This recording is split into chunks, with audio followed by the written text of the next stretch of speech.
A biodigester plant situated in K2 Ikosi area of Lagos State, launched in February this year through a public-private partnership, is already serving its purpose for conversion of generated organic waste into energy.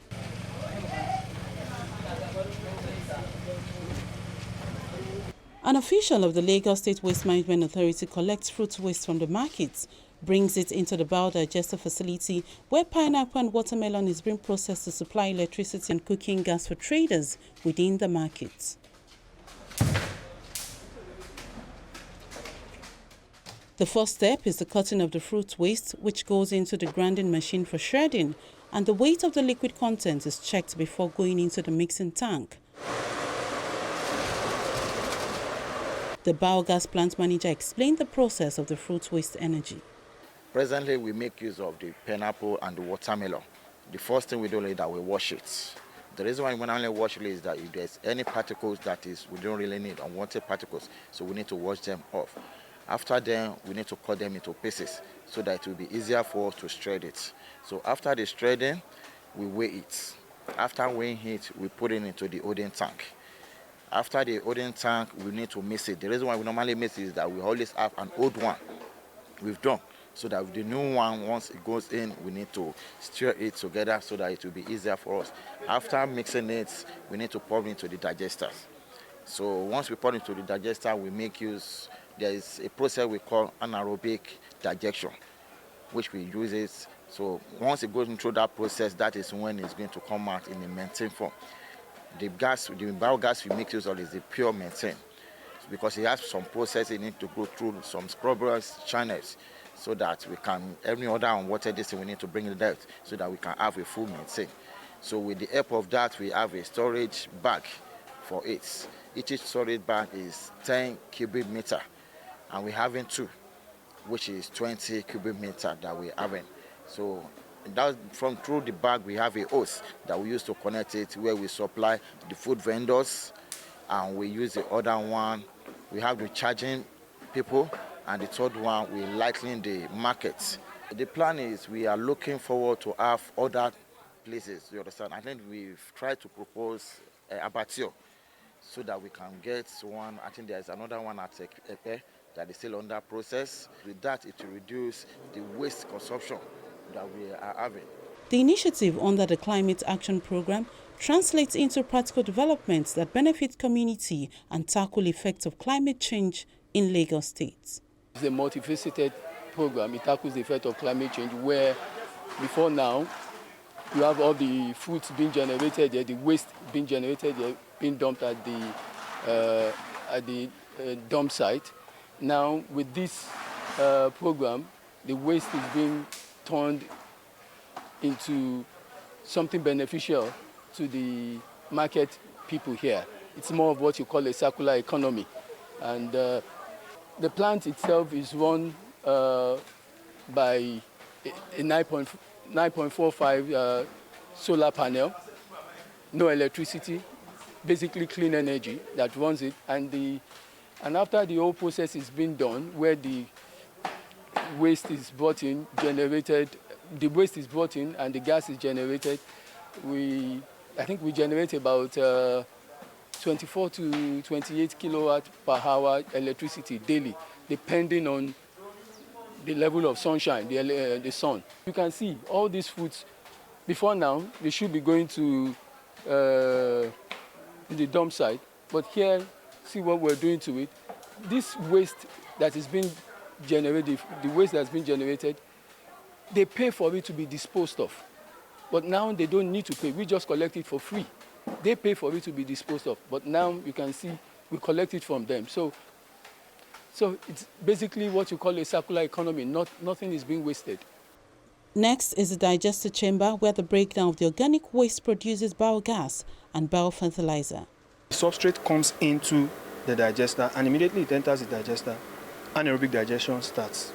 So immediately we start loading, gas is being produced instantly because the system already has been primed. The moment substrate starts entering into the digester, anaerobic digestion starts. So basically this is how the system looks like.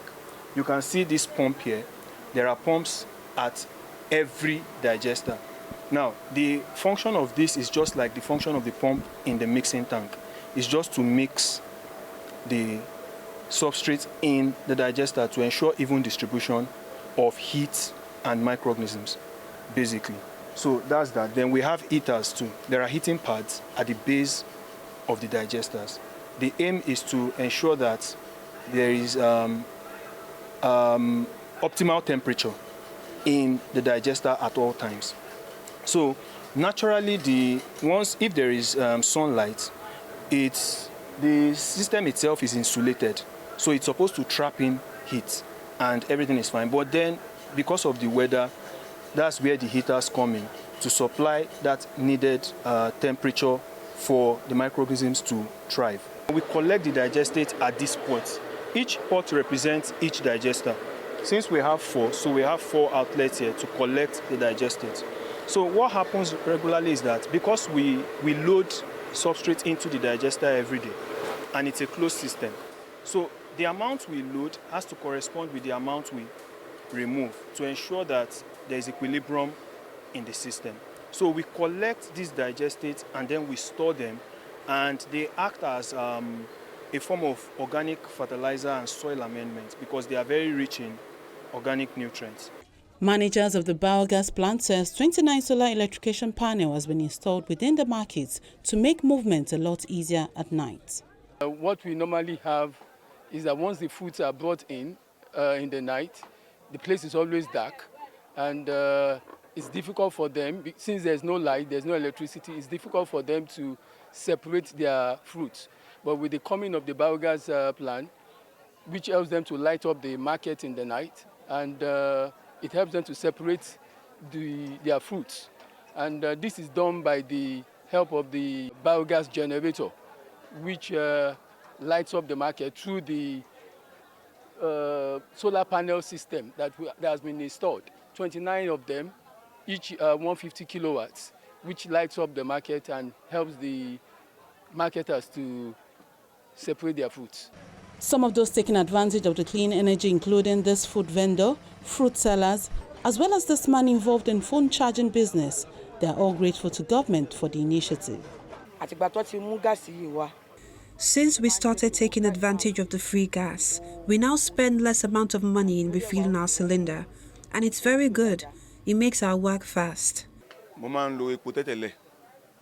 Initially, I spent between 15 to 20,000 naira daily to buy fuel for my generator.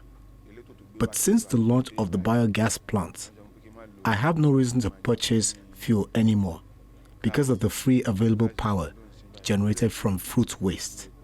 For now. But when I charge the phone, 20,000, 15,000 a day, I charge 300, power back 500. But the document for me easily gas, Timon low, so much less.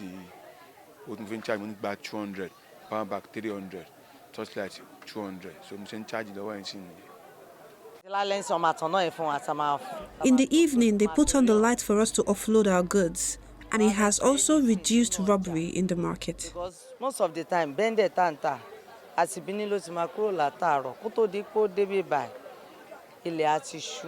people are really benefiting from this because it's a very thoughtful idea. Like now, when the market was still with no electricity and all stuff, so there's some issue about electricity. The market is not moving because some of people are all this perishable, this thing, they need something to freeze them. So some people need electricity for their phones to call customers to come, and so then there's nothing like that. So they don't have this. Alternative, but now there's alternative with the gas plant. They can use it directly to power, to charge their phone, to run their fridges inside their stores, and some other things like that. And even water into the public toilets. So everything is very, very useful. The Ikosi Biodigester plant represents a bold step in reimagining waste, not as a burden, but as a valuable resource that can drive sustainability, resilience, and inclusive growth in Lagos State.